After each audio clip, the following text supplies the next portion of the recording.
Now let me give you a little simple formula for goal setting. Okay? We take 2.5 hours on the weekend for the whole 10-year plan. We don't have time for that tonight. But let me get you started with a little simple formula Mr. Schoaf gave me. And maybe this will be helpful. First of all, I've divided goals into two parts. First is long range. Long range goals. That's your dreams. Your dreams for the next 3, 5, 10, 20, 30, 40 years. Actually, the rest of your life. Your dreams. You've got to keep dreaming. Ronald Reagan, president, said to the joint session of Congress a few weeks ago, "The Republic is a dream. And if we don't keep dreaming, we will lose the Republic." Your better future is a dream for yourself and for your family. Where do you want to go? What do you want to do? What do you want to be? What do you want to see?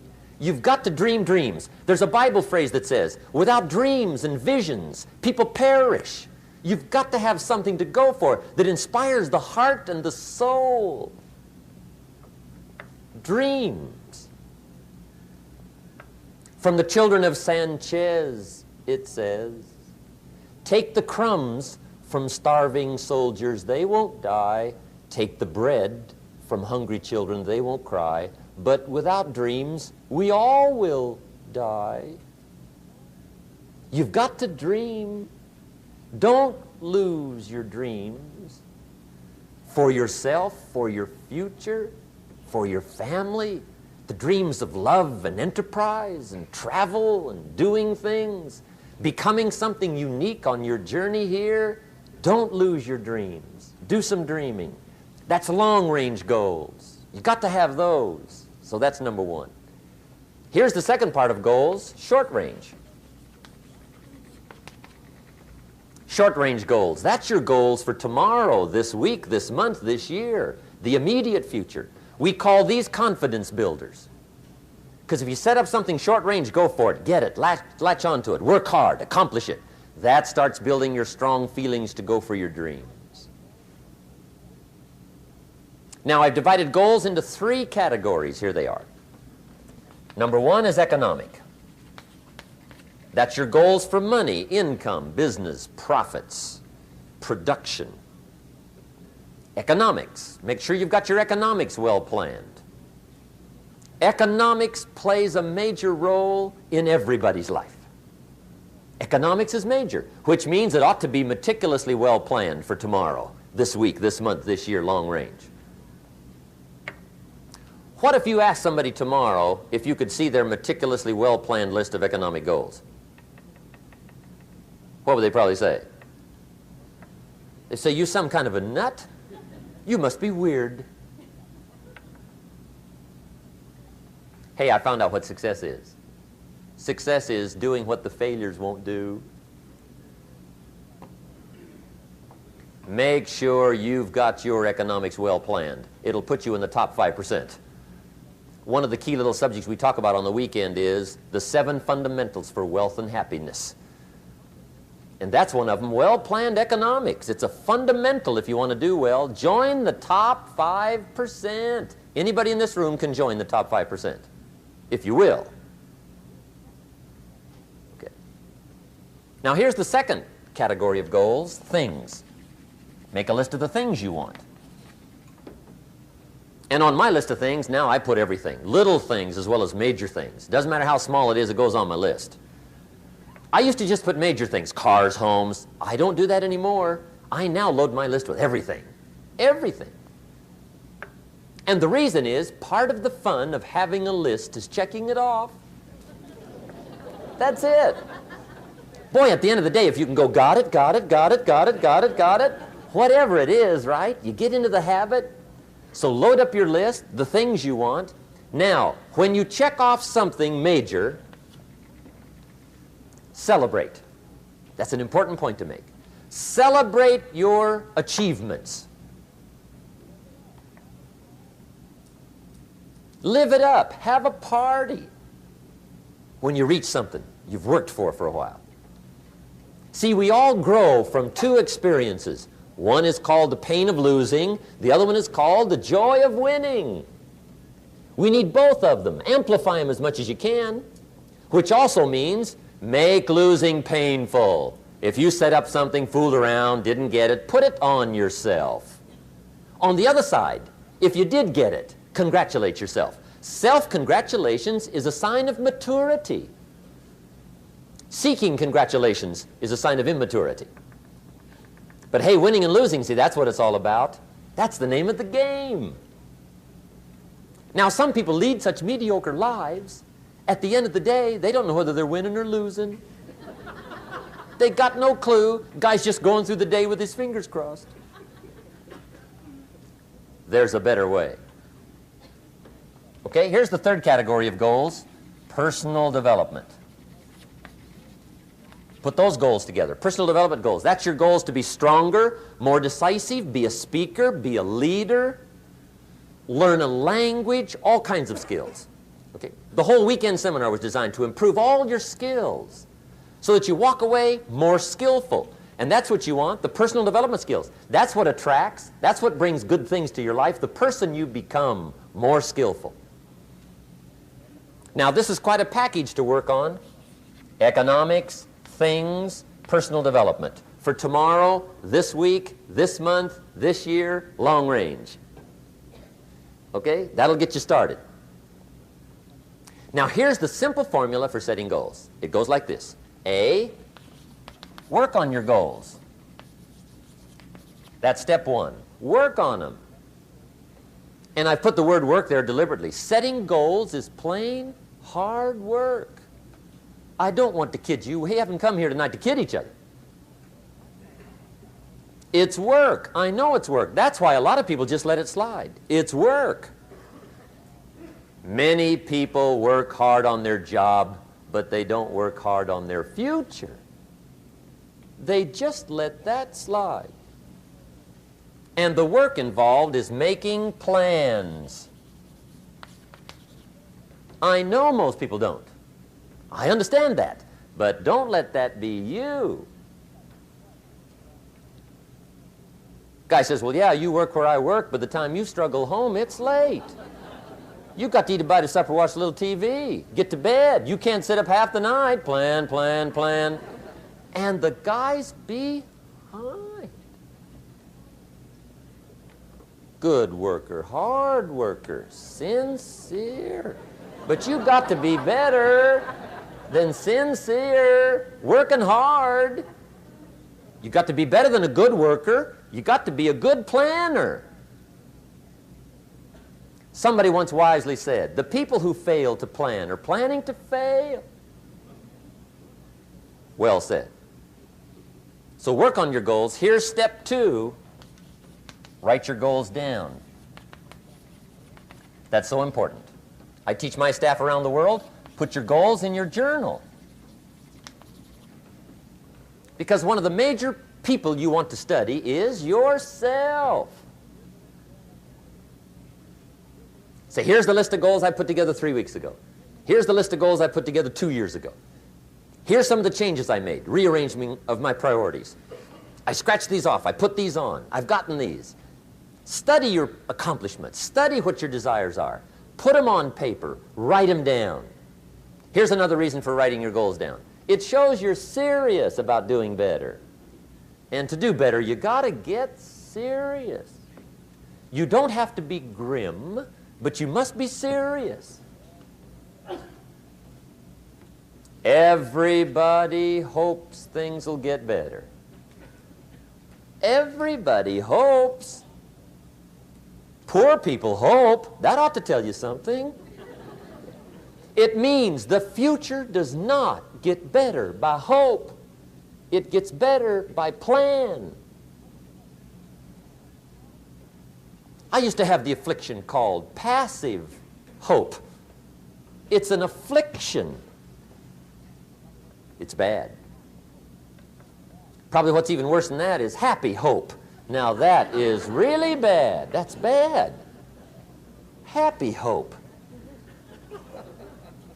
The guy's 50 and he's broke and he's still smiling. See, that's not good.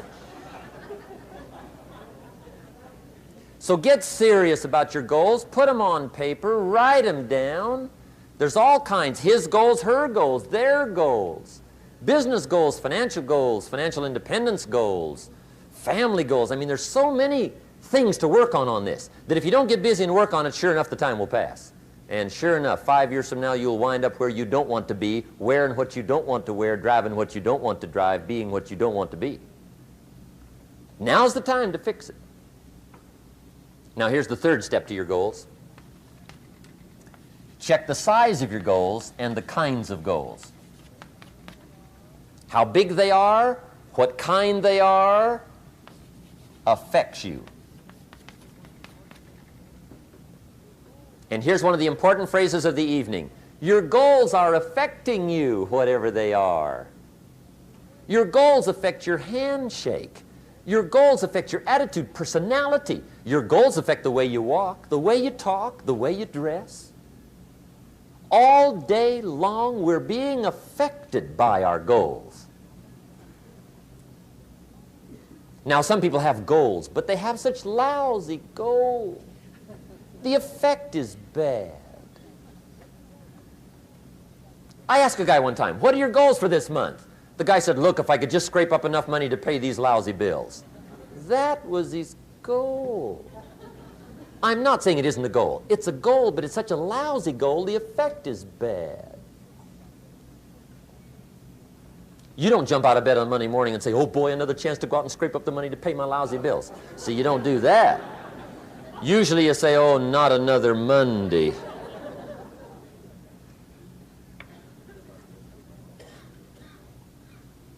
And some people have so given up on life, they have joined the thank God it's Friday club.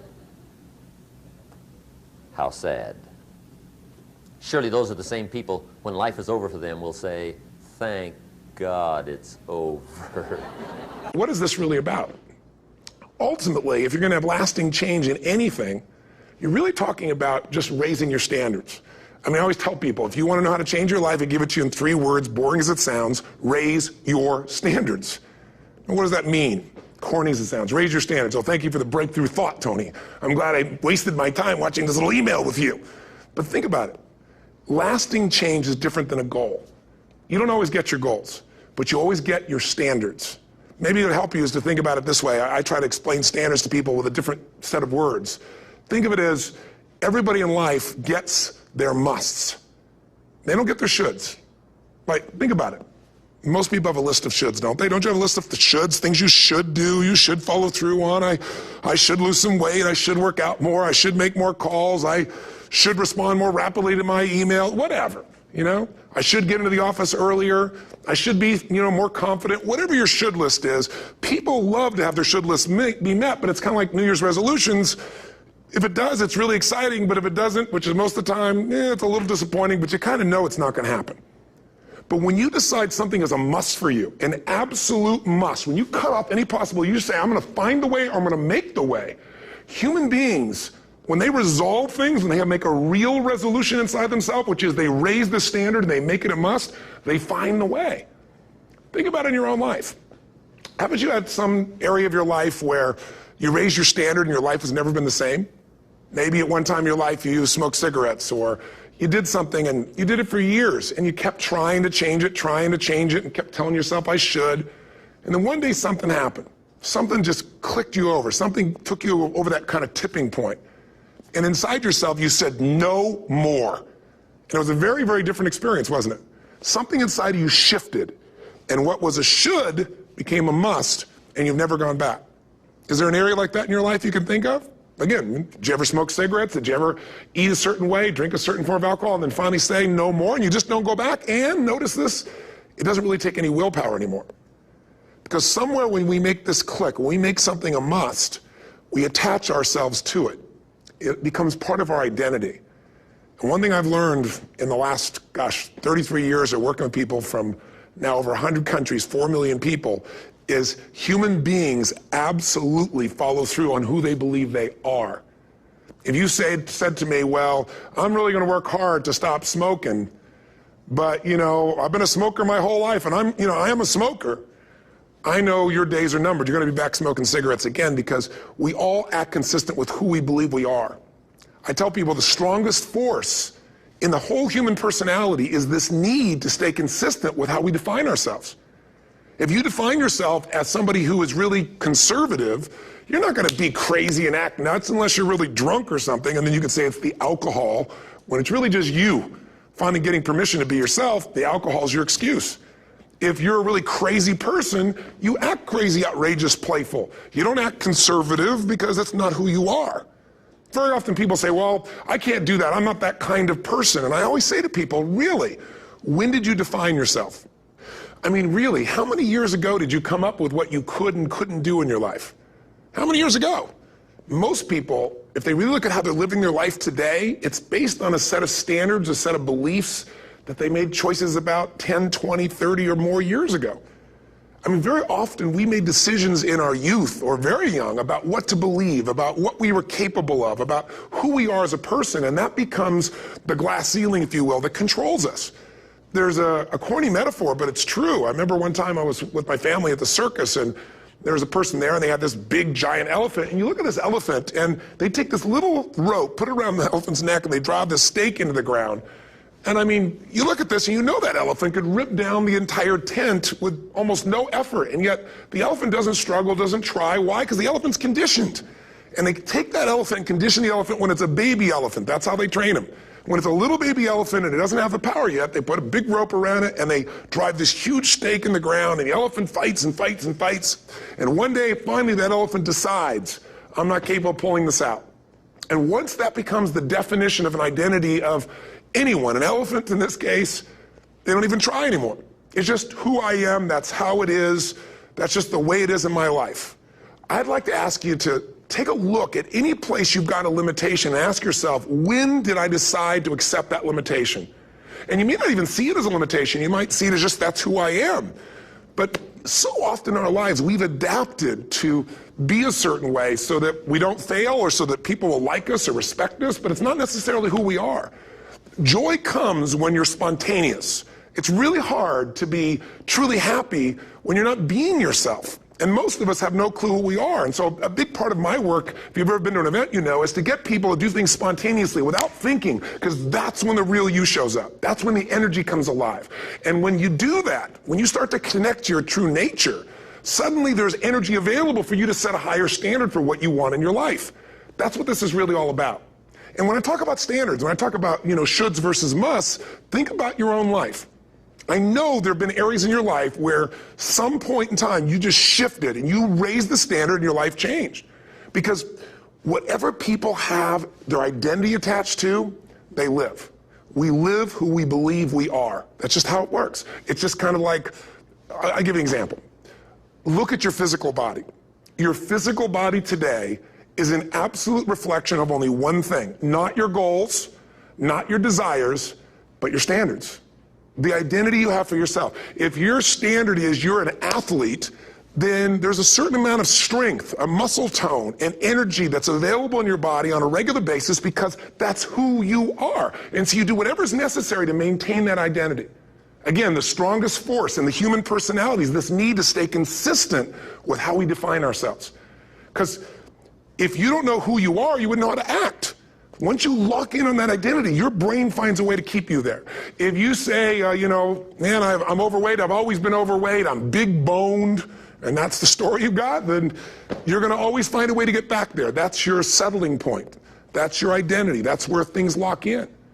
If you see somebody who's in really great shape, you ask them, do you work out? You know the answer. Yes. How often? And they'll tell you 3 times, 4 times, 5 times a week, whatever. In a seminar, I'll ask people, who here works out at least 5 days a week? And I'm stand up. And you look around that room, and you know that they work out 5 times a week because you can see their body. You don't just get a result without some kind of action, without some form of ritual. Ritual meaning actions you do consistently. Now, do you think those people that are out there working out 5 days a week, do they have more time than you do? Or I have, or anybody else? Of course not. Is their life less busy? Of course not. It's just a must for them. They must work out that way, and they've made that turn and their life's changed. So I'm not saying you have to work out 5 days a week. I'm just saying whatever you really want, wants don't get met consistently. Standards do. Whatever you identify, this is who I am. And so it's not so much about changing your identity as it is expanding it. You know, deciding that, you know, instead of your goal is to lose 10 pounds, which is not compelling, what if your vision was to get back to my fighting weight? You know, this year, this month, this next 90 days, I'm going to transform my body. I'm going to take on a new challenge. I'm going to find some technique or strategy, there's a million of them, that can reframe myself where I want to feel younger, stronger, more vibrant than ever before. Here's my reasons. Because I want the energy to really make my life work. Because it's tough out there and I want to be stronger than I've ever been before. I want to go in front of the mirror and if I'm naked, not, you know, want to laugh. I want to look there and take a good look and go, yeah, I'm proud of whatever I see there. Whatever it takes, something's going to make you laugh, smile, something's going to tease yourself, but something's going to move you to another level. If you identify yourself in a new way and you own that every day, and that becomes the standard of how you live, you'll find the way to make that standard real. Money's the same way. Think about it. It doesn't matter what's happening, quote unquote, in the marketplace. People that make money find a way to make money no matter what, don't they? I mean, most people's standard is to pay their bills. So that's what most people find a way to do, even when economic times get tough. Most people, if that's their absolute standard, they find a way. Some people's standard is pay their bills most of the time. And so most of the time they do. Some people's standard is not just to pay their bills, but to take care of their family and maybe even some of their friends. And they find a way. In fact, you know, some people may be in a family where they don't have enough money. They barely have money to pay their bills. They work their guts out. And then somebody, their mother, their father, somebody else, their sister gets ill, and there's not enough money to take care of it. Nobody else has money in the family. They don't either, but they find a way to get that money to take care of their mother or father, don't they? And pay their bills. They never could do it before. Why? The situation made them raise their own standard. And not everybody does that. Somebody else in the family might have money and still not take care of their mother. It all comes down to the inner game, my friends. Changing your life is a change in the inner game. The outside world you can't control, but you have absolute control over this one if you learn the dynamics of what shapes you. And identity is one of those simple, clear, fundamental basics that if you start to shift it, everything else will shift in your life. Whatever it takes to get you to try harder, read more, set your goals, and go for it. Here's the next attitude disease. Overcaution. Some people never will have much. They're too cautious. Now, you can also be too reckless, but you can also be too cautious. This is called the timid approach to life. And my caution was always the risk. Risk used to drive me right up the wall. I used to say, what if this happens? It's called the language of the poor. What if this happens? And on top of that, if this was to happen, look at the fix I'd be in. I better not try. I could always ace myself out. Then I'll tell you what changed my whole life when I finally discovered it's all risky. The minute you were born, it got risky. If you think trying is risky, wait till they hand you the bill for not trying. If you think investing is risky, wait till you get the tab for not investing. See, it's all risky. Getting married is risky. Having children is risky. Going into business is risky. Investing your money is risky. It's all risky. I'll tell you how risky life is. You're not going to get out alive. That's risky. The Englishman says, well, if that's the way it's going to work out, let's give it a go. Right, that's what it's for. Give it a go. Somebody says, yeah, but I'm looking for safety and security. Fine, then huddle in a corner. We'll cover you with a sheet, bring you 3 meals a day. And we'll protect you, feed you, look after you, care for you. We won't let anything happen to you, and you'll probably live to be 100. The guy said, well, yeah, I'd live to be 100. But what a way to live. Right. What a way to live, safe and secure. Don't ask for security. Ask for adventure. Better to live 30 years full of adventure than 100 years safe in the corner. And see, it's not important how long you live. What's important is how you live. Here's the next attitude disease. We're almost through with this motley list. In fact, we're almost through. Hang on. The next one is pessimism. Pessimism, the deadly disease of always looking on the bad side, the problem side, the difficult side, checking all the reasons why it can't be done. The poor pessimist leads an ugly life. He doesn't try to figure out what's right. He tries to figure out what's wrong. He doesn't look for virtue. He looks for faults. And when he finds them, he's delighted. How ugly.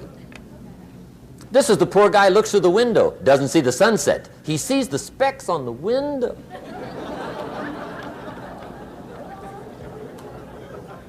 And this is the poor guy, right, who rushes up, takes such leave of his senses. This guy rushes up and he says, I've got 5 good reasons why it won't work. He's so dumb he doesn't know all he needs 1. He's got 5.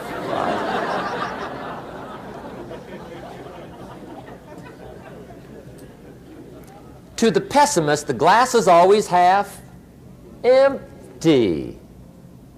To the optimist, the glass is half full. Why would the same measure affect people 2 different ways? Answer, it all depends on how you look at it.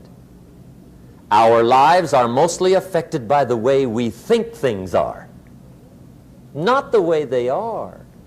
The way we think they are affects us most.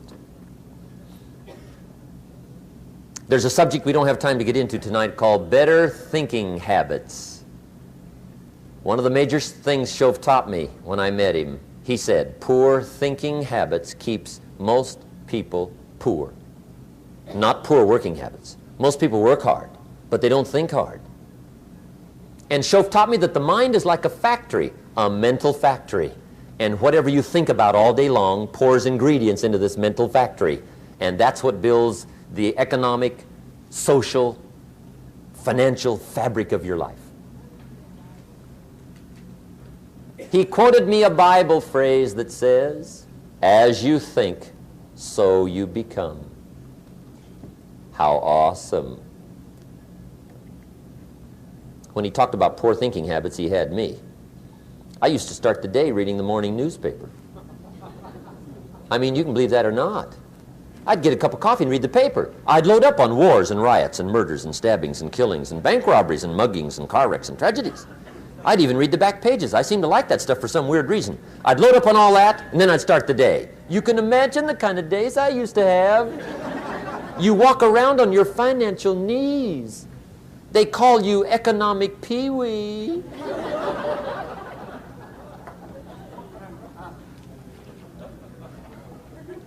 The guy says, I want to be a great leader. Wonderful. The first thing we do is follow him to his house. When we get there, we walk in and check his library, number 1. Somebody says, well, why check his library?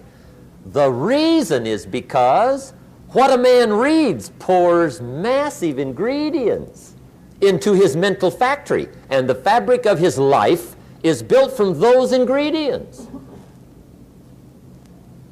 You would not believe what some people have got in their house to read. You would not believe. One of the best dressed up words I know for a lot of it is trash.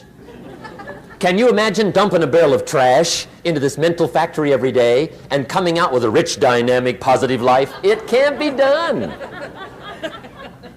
You might as well try making a cake with cement. The kids back in Danbury, Connecticut, high school, they're asking me questions one day. I'm talking to the kids. Kids got good questions these days. One of them said to me, Mr. Rohn, how do you build the good life? I said, it's simple. It's not easy, but it's simple. Here's how you build anything. Select the right ingredients, keep out the wrong ingredients, and it starts with thought. Everything starts with thought. So you must be wise and careful what you think about, because that starts everything. You got to be wise and careful. I asked the kids, what would happen if somebody dropped sugar in my coffee? They said, well, you'd be okay. I said, what if somebody dropped strychnine in my coffee? They said, well, you'd be dead. I said, correct. Lesson 1. Life is both sugar and strychnine. You gotta be careful. I said, what if my worst enemy drops in the sugar? They said, will you be okay? I said, what if my best friend, even by accident, drops in the strychnine? They said, well, you'd be dead. I said, correct. Lesson 2, watch your coffee.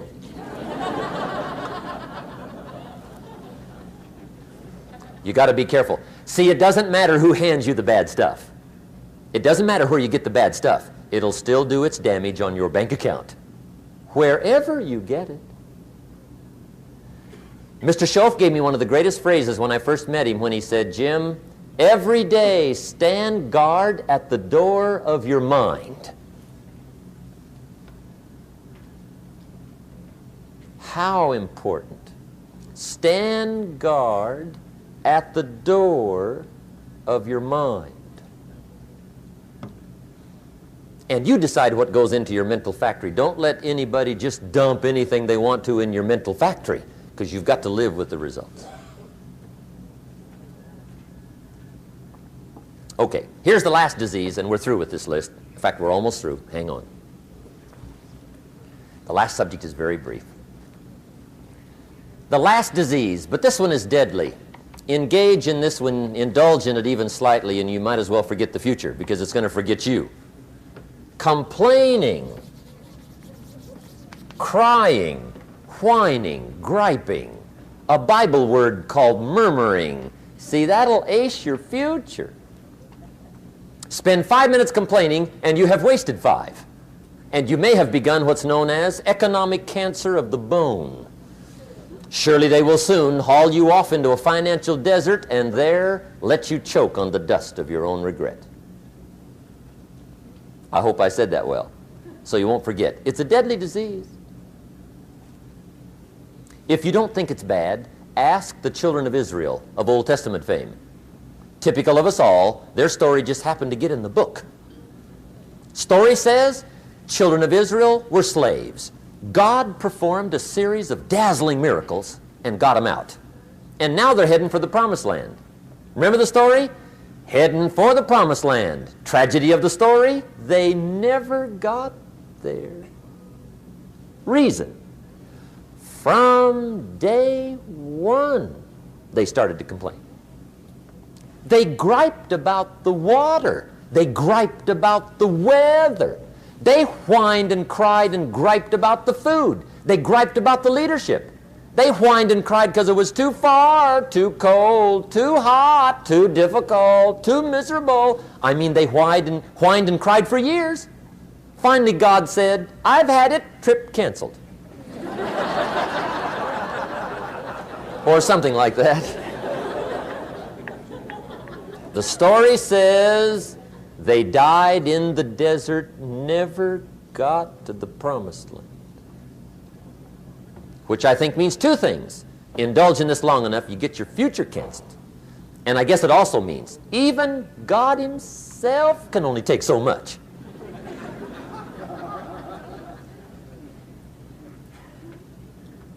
Okay. Just be on the lookout of the things that can destroy all the good you start. The war is on. And this evening, tomorrow, mentally, personally, socially, economically, you got to make sure you're winning the war. And this is part of it.